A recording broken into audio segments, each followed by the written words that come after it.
You're listening to the MurphologyPodcast.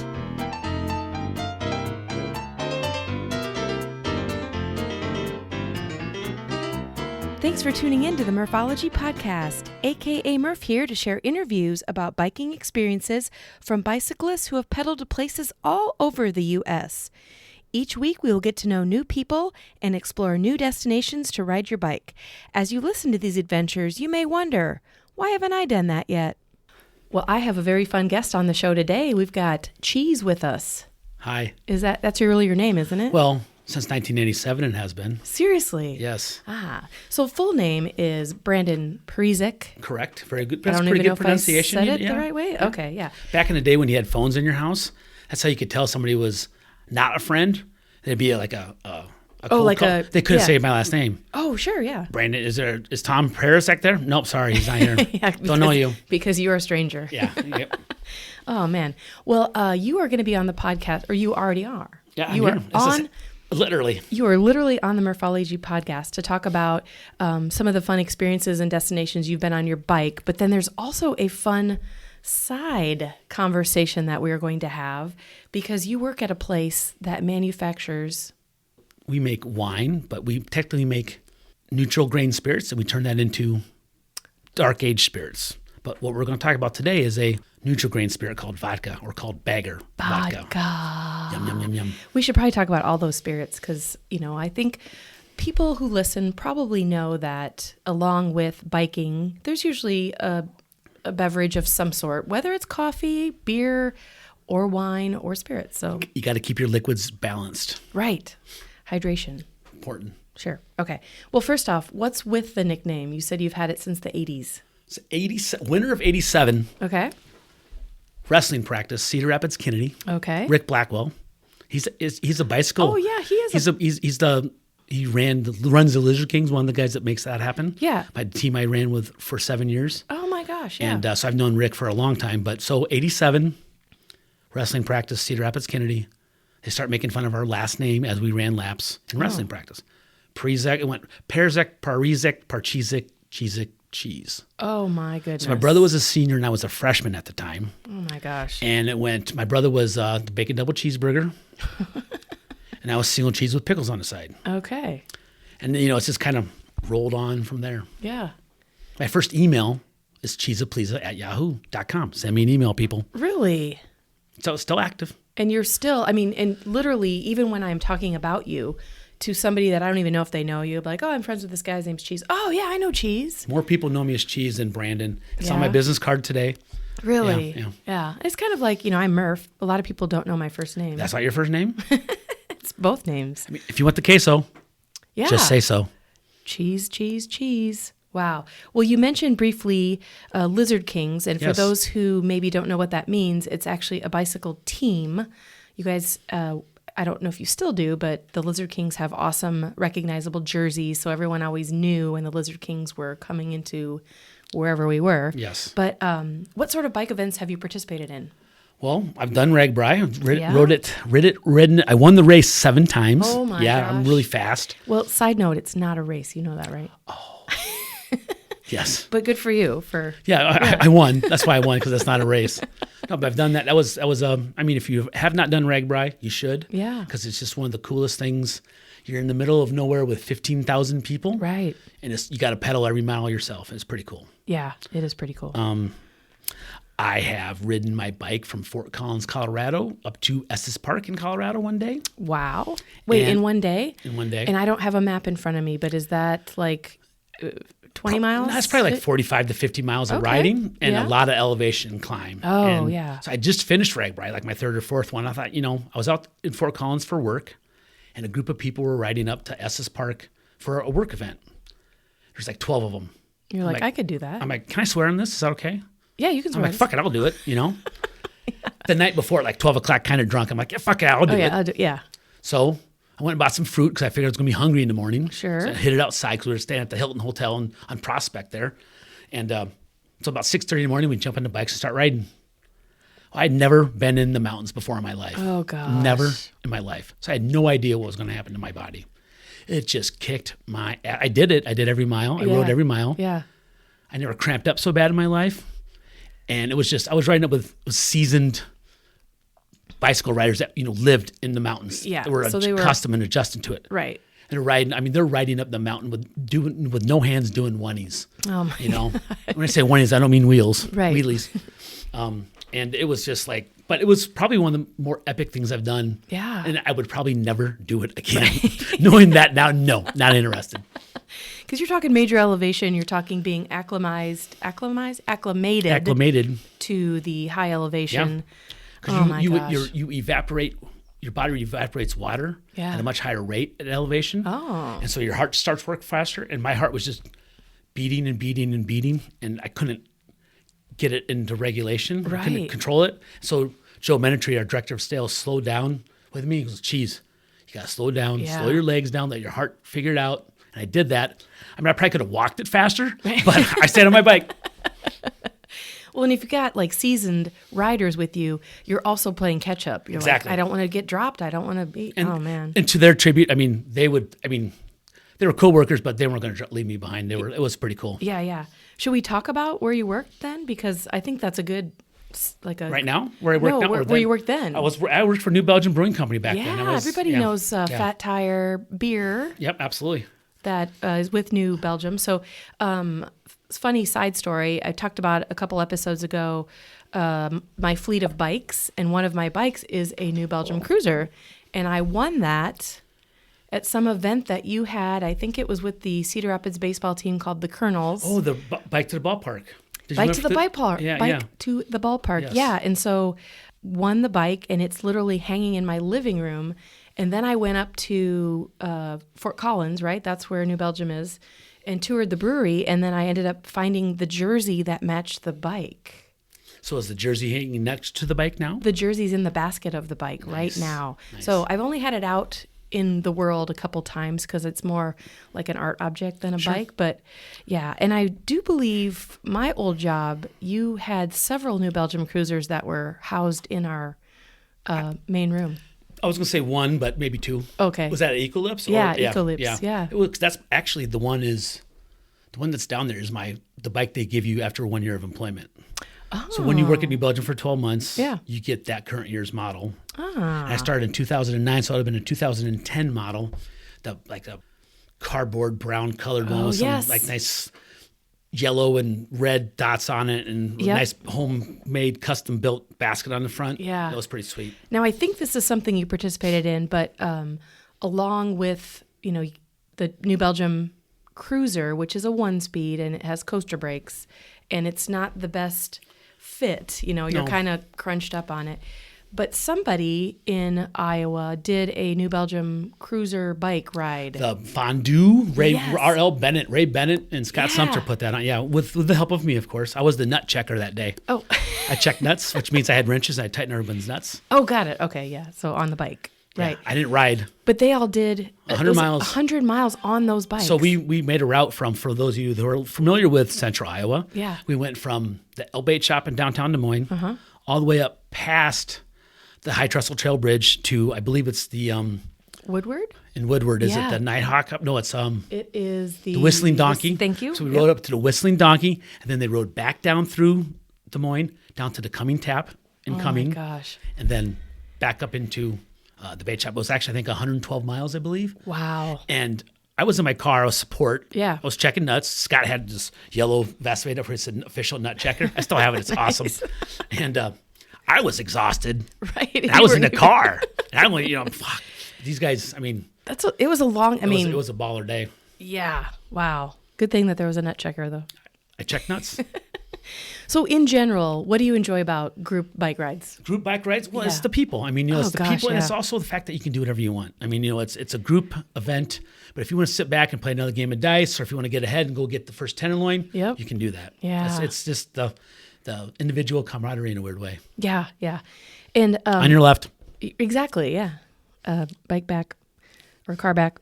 So okay, this kind of jumps ahead, but let's get into your current employer, because your current employer, you have a vodka called Bagger Vodka, which, I definitely do my fair share of bagging, which I guess I'm I going to should. say drinking, but go ahead. And drinking, I do also do that. Yeah, we may or may not be having a cocktail right now. We can neither confirm nor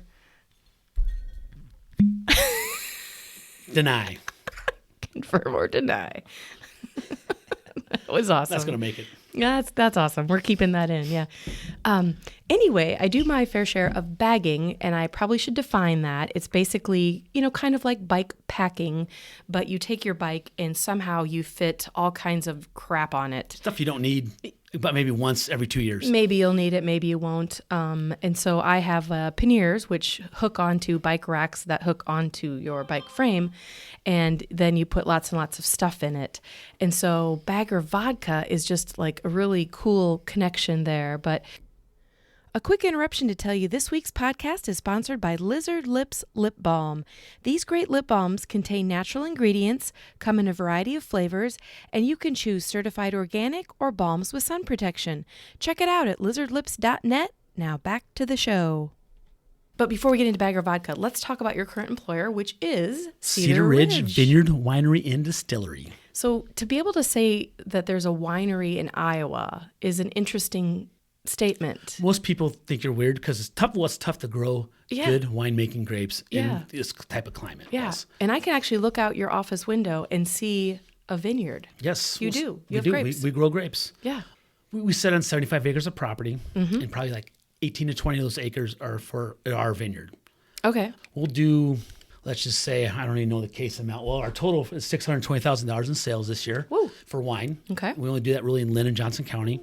A lot of those grapes we have to source outside of Iowa. Well, it would be crazy to say that you do have all the grapes here because that's just... It wouldn't be. Well, it's possible, but it would be tough to make good wine with it. Right. And so that's one of the reasons why our wine is actually kind of decent. Mm-hmm. It's because we buy the juice. Right. And then we ferment. So as long as you buy it pre-alcohol, pre-fermentation, which is, fermentation is the yeast consuming the sugars, which a byproduct that is creating alcohol and ethanol and carbon dioxide. So we buy it pre-alcohol. As long as you do that, you can call it a native wine. Okay. So we're here in Iowa. Actually, this town is called Swisher, Iowa. Home of Dancemore. Home of Dancemore, yes. If anybody's a big fan, a country fan of Haley Witters. She's not only from this area, but she's come back from Nashville to play at Dancemore. Wow. It's pretty cool. Maybe she should be drinking Haley a Cedar Winters? Haley Witters. Witters, see? Yes. Okay. Oh, her. Okay, so this is an Iowa company. It's not like national, and it's just a little... Yeah, so we came online and we put grapes in the ground in 2003. Oh, nice, okay. And we started selling bottled wine in 2005, and then we also became Iowa's first legal distillery since Prohibition in 2005 also. Wow. Yeah, Jeff, our owner, actually had to change laws to become a distillery. How cool is that? Pretty cool. Wow. And so you mentioned wine, about having a vineyard. What other products? So we make vodka. We make gin. Gin. We make 2 different rums. We make 3 different brandies. Oh, my. We have several different whiskeys. We make a bourbon. We make a rye. We make a single malt, which is a scotch. We make a wheat, which is also a single malt, but it's not considered a scotch. We do, have you heard of the band called Slipknot? Yes. We make 2 whiskeys for them called Number 9 and Number 9 Reserve. Oh, wow. And they're both delicious, I might add. Huh. We make a Howdy's apple pie. That's kind of fun. I was going to say. Well, that's not a spirit. That's a wine these days. Oh, okay. All what else do we make? I'm probably forgetting something, but that's about it. I mean, if you walked into a local grocery store in eastern Iowa, we'd have about 25, 26 different bottles on the shelf, all said and done. Wow. And the Cedar Ridge, like the logo for me is very familiar, and the bottle is really cool too. Like I can give a shout out to my brother who lives in Texas. Holla to Mike Murphy, a.k.a. Murph, kind of the same as me. Murph dog. Yeah. And he has the Cedar Ridge whiskey on his liquor shelf, his bar. Let's say his bar. In his back bar. Cabinet's a good word to use sometimes, liquor cabinet. In his liquor cabinet. And he's pretty proud to say that it's from Iowa. That's awesome. Yeah, that's pretty cool. Okay, so distributed where? Like where can you get Cedar Ridge products? So, I mean, it's kind of it depends on what product you're talking about, right? I mean, our wine is hyper-local in eastern Iowa. Okay. Bagger's only available in Iowa. Okay. So we're really pitching the bike trails with that vodka. Yep. And for every bottle we sell, we donate $1 to the local trail system. Okay. And then our spirits, our dark aged spirits, our bourbon, our rye, our single malt, and our wheat, we're global with it. I mean, we sell in France. We're coast to coast, but we really actively only budgeted, so we have time and money for it, but the Midwest. Specifically Bagger Vodka. All right. Tell us about where the name came from, and then tell us about the logo that's on the packaging, because it's pretty interesting. So, this has been a cool job. So I'm the sales director here at Cedar Ridge, and I've never been involved in the creation of a product before from start to finish. Oh, yeah. So we truly spitballed this names around, and then we actually reached out to Iowa Heritage Foundation, IHF. Is that what it is, I believe? Iowa Natural Heritage Foundation. You always forget the end. I always forget the end. Yep. And they shot us a list of like 20 names. Oh, interesting. And Bagger was on that. Oh.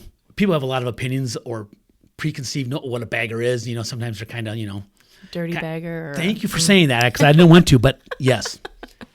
And, I know a lot of baggers, and they're not like that, but they're just, Right. they kind of go off and do their own thing, right? A quick interruption to tell you this week's sponsor is Thirsty Pigs, a full-service mobile event company offering beer, wine, spirits, plus catering for any event. With over 18 years of experience, this team can do it all. Find out more at thirstypigs.com. So I thought it was kind of funny that that's what we landed on. Yeah. I think and then the logo, we need to come up with a good name for him, but it's like he's a man moose elk on a bicycle. Yeah. It's literally like moose elk with big, huge horns and a backpack on a bicycle. Yes. It's pretty cool. And he's just pedaling away. He looks like he's on a mission. I think you could put a canoe on his back, he'd still keep going. He's big. So you mentioned this, but like a huge benefit to buying Bagger Vodka is that, like you mentioned, $1 donation to the trails. Now, was that part of when you first decided to come up with this product? Like, was it always part of the plan? Yes. Well, so what's our point of difference, right? What's the compelling reason for somebody to buy our product? And that's a tough thing to figure out, especially with vodka, which by definition is supposed to be odorless and tasteless. Oh. So you're truly buying a brand, a marketing image, right? Right. And so fortunately, trails are important in Iowa. Mm-hmm. There's a strong bicycle community. Maybe I do need to explain that, but I don't think I do. And, I think the trails are cool because they don't discriminate. Anybody of all walks of life can enjoy it. You can walk, you can be homeless, you can be worth $1 billion, and you're all going to enjoy the trail. You can ride it on a $10,000 bike or a garage buy, and it doesn't matter. So that's what's kind of cool about that for me. And it's been a struggle to break through the vodka crowd. So if you like to drink vodka, drink some Bagger vodka, please. It is a good vodka. It is a really good vodka. It got me through a 7-day tour last year. Actually, it ended up being 11-day tour. Because you're drinking vodka. We got off route, I guess. No, just kidding. But I did have it in my bag, so I was truly a bagger with Bagger vodka. Would that be bagged at that point in time? Bagged vodka? Yeah. I was off the bike when I got bagged. Okay, I did see on social media that Bagger Vodka recently donated a lot of money, over $6,000. 6,004. 6,004. And that went to the organization you mentioned earlier, the Iowa Natural Heritage Foundation. And these funds, if I remember right, they were funding two different projects. One was the Trestle to Trestle Bridge, and that's in Polk County, which is the Des Moines area. I got washed out last year during the spring floods. So we thought, it's a good project to support. Yeah, that's incredible. And then the other project is the Hoover Nature Trail in Johnson County, which is kind of the Cedar Rapids, Iowa City area. So do you know what's happening with that one?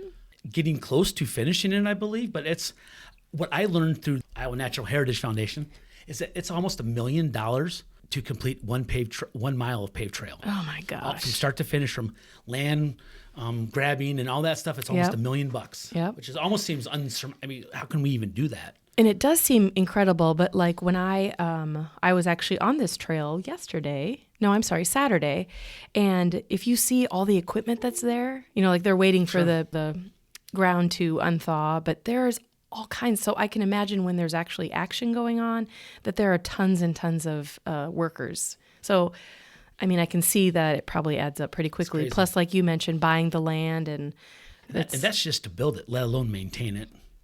Yeah, you're right. The maintaining. Yeah, you're right. So where did this money come from? Did it specifically come from people buying the product? Yes. A couple of years ago, there was a tax break put in so we deal in proof gallons. So basically 6 bottles of 80 proof bourbon, 750s, is 1 proof gallon roughly. Okay. 1 proof gallon alcohol. Okay. That's how we get taxed. We get taxed on the proof gallon. Oh, yeah. Okay. It equals I don't even know anything about all that stuff. It's probably crazy. So this law, it went from, let's say it was $13.50 a gallon to $3.50 a gallon. Oh. Which is a big, on the first 100,000 proof gallons that anybody makes. So you could be the biggest manufacturer in the world and be in Iowa, and you're going to get that tax break on the first 100,000. Oh, okay. We're not quite there yet, so that's a big deal for us. Sure, yeah. So, instead of putting that money in our back pocket and putting it in the bank, let's reinvest it. We hire some people, we built some new buildings, but we also figured that, with that break on the vodka, it'd be a great way to put it back into the trails. Oh, I love it. So if people want to buy Bagger vodka, they've got to come to Iowa. Yes. Right? Yes. And then they can go to a grocery store and buy it. Absolutely. Or come out to Cedar Ridge and buy it. We do have a retail shop here. Ooh, that's cool. Yeah. I mean, I know that, but Swisher, Iowa. Swisher, Iowa. Yeah, then you can go to Dancemore and dance or listen to a band. Do a Boots Good Boogie. Yeah. But Bagger Vodka also, it's something that you can go into a bar and request. And they may have it. And if they don't, they may think that they need to have it. And if they don't, ask for it by name, please. Yeah. Because it's that's how you build a brand, is you build it in the bars and restaurants, and that drives the business to the grocery stores, right? So that's what we're doing. We're trying to build it one bar at a time, one drink at a time, and have some fun doing it. Yeah, definitely having fun doing it. It's important. Yeah. I mean, the logo's cool. I also can tell you, like I ran a half marathon last year. I saw you. And Bagger Vodka was there. The Krandic. The Krandic, yeah. Were you afraid to mention that name on the radio? No. On the podcast? Not at all. I was actually just laughing at the fact that I hear the dog barking. am a runner. Oh, yeah, I do hear your shop dog out Atlas. there. Atlas, the shop dog.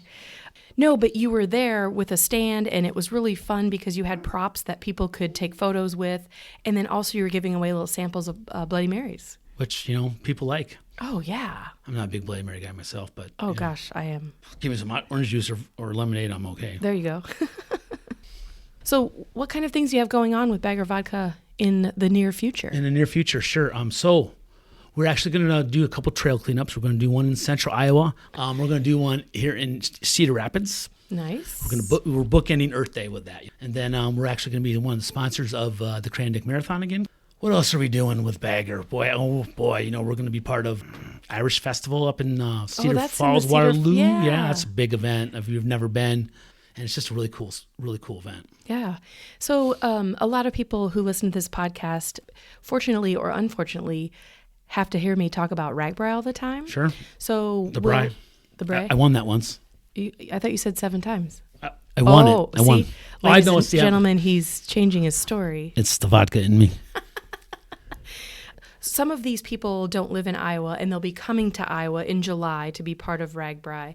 So then, what should we tell them about if they can get Bagger Vodka at their local? At their local Hy-Vee, they can buy it at Ben's Beverage Depot downtown Cedar Rapids. Yeah, coming to Swisher would probably be a really fun. You should come out to Swisher and buy it, because if you're going to do that, it's a cool spot out here. The only two things we don't have are TVs and tequila. And actually, TVs are a good thing to not have. Yeah, and if you can live without tequila, we got every other spirit. So by law, we can't sell something at Cedar Ridge for consumption, because we have a bar, we have a restaurant, unless we make it on site. Oh, okay. Got it. So that's why we have a gin. That's why we have a rum. That's why we have all these brandies. You come out, drink it, you have some fun. Well, and the nice thing about Cedar Ridge is, it's a beautiful space to hang out and have a couple drinks, but you also have food. Yes. So people can come here like a date night, or do you still do Sunday brunch? We do Sunday brunches. That sells out almost every week. Yes. I mean, it's an amazing Get a reservation, place. You can do that. Yeah. We got wood-fired pizzas. We have wings. We have other shareable plates, like salads and healthy things like that. Yeah. Cocktails, a couple different beers on tap that we don't make to other Iowa breweries. And then we have an amazing sampling room that you can show up and pretty much get your full. If you leave here sober, it's your own fault. With a designated driver, of course. Uber. Yes. Okay, back to one more question, back to bicycling. Can you think in your grand years of being on a bicycle, some really good stories? Do you have any good stories of getting lost or a mishap or running into Sasquatch or something?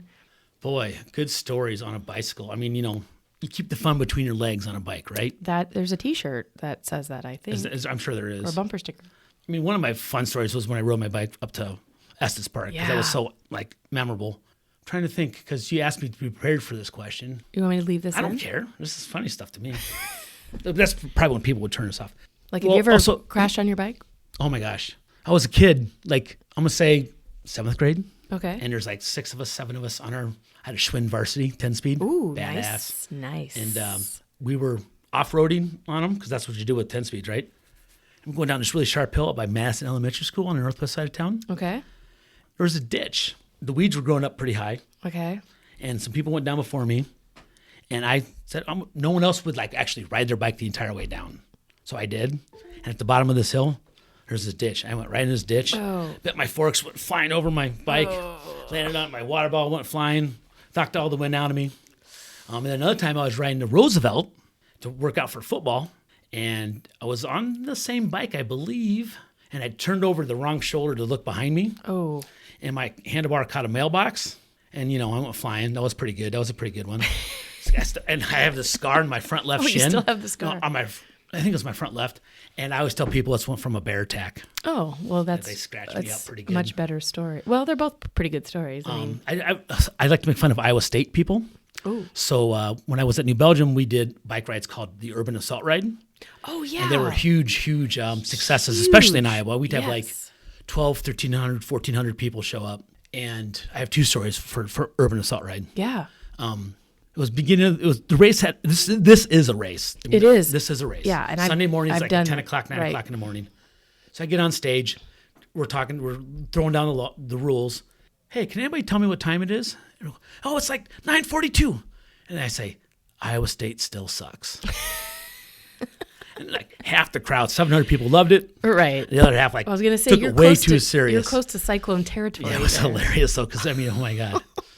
So then the other fun story was one of the owners of the Flat Tire Lounge up in Madrid. We were auctioning off a cruiser, one of our bikes, and the dollar amount was like $2,300. So I get up on stage. I'm like, hey, if we get to $3,500, I'll buy everybody here a beer. Oh my! And there's like 2,000 people roughly. Oh my! Well, the owner, one of the guys from Flat Tire, is like $3,500. He put the money in. He said, fuck it, I want to do it. And I'm like, oh, shit. I go, okay, let me think about this real quick here, people. I had no idea I was actually going to do this. Well, that could be like $6,000 if you're buying a $3 drink. Fortunately, I knew some people. Okay. And I had a bunch of beer in the truck we brought down. So everybody got in line and we poured them a beer. We put an X on their hand. And then I just paid for the kegs at the distributorship. So perfect. Okay. That was a fun time, though. Yeah. I wish I would have been there for that. But like you mentioned, the urban assault rides, those were amazing because it was teams. You were on a team. Team of 2. And then people who put on the race would send you to abstract places. Like it would be kind of hints. And so you'd have to figure out your own route to all these places. And then when you got to the place, you had to perform some sort of feat of strength. Like throw a newspaper into a person, your buddy who's riding a bicycle, throw it into a basket, or it's all kinds of weird little challenges. Yeah. And then sometimes you didn't even know where the next place was. You had to figure out a clue at that stop. Yeah. Yeah. There was one year that I did it where literally you had to leave your helmet on and you had to jump in a swimming pool. At the Y, yeah. At the Y. I peed outside the Y that day. I had to go to the bathroom so bad. It's a true story. I'm sure that is a true story. Oh my gosh. But yeah, that was quite an experience. Yeah. And I'm glad I didn't see that incident. But anyway. My shorts were already wet from the pool, so no one knew. Well, thank you for not peeing in the pool. I thought I was being pretty polite. Yeah, that was good. Yeah, yeah. So anyway, well, you've been part of some amazing things, and I feel like Bagger Vodka's got a future to it. We think so. It's a cool brand, and we're just continuing to focus on it and try to get some legs and drink Bagger Vodka, people. Yeah, drink Bagger Vodka. And if you're not in Iowa, at least next time you're at the grocery store that has spirits, check out Cedar Ridge Whiskey Bourbon. Yeah, go find a bottle of our bourbon. It's quite tasty. And it's the number 3 bourbon selling in Iowa right now. Holy crap. Which is a pretty big deal when we're competing with the big national brands. Yeah. So, we make some really good products here and have a good feel and a good story, and they're all priced reasonable. Awesome. Yeah. Awesome. Well, let's end it with how about websites if people want to learn more and they aren't going to get in their car and go to the grocery store yet. So if you want to learn about Cedar Ridge, the facility, and our wines, go to crwine.com. Yeah. If you want to learn about our whiskey, our dark aged spirits, you want to go to cedarridgewhiskey.com. And if you want to know about Bagger Vodka, go to baggervodka.com. Easy enough. Tell them Cheese sent you. Cheeser. Well, thank you so much for being on the podcast. I hope that you enjoyed this as much as I did. I had a blast. I'm not going to lie to you. I'm a little sweaty right now. But I did shower today, and I stayed at a Holiday Inn Express last night. So okay. Very good. Very good. Well, thanks for being on the podcast. Thanks for having me. Well, that's it for this week. A special thanks to Cheese and the gang at Cedar Ridge for letting me come in and check the place out. And for the samples, email me your topics at MurphologyPodcast@gmail.com. Also, check out MurphologyPodcast.com to find all kinds of great info. I'll leave you with this quote from the Unwritten Book of Murphology. This quote is from Morgan Freeman. How do we change the world? One random act of kindness at a time. Think about it.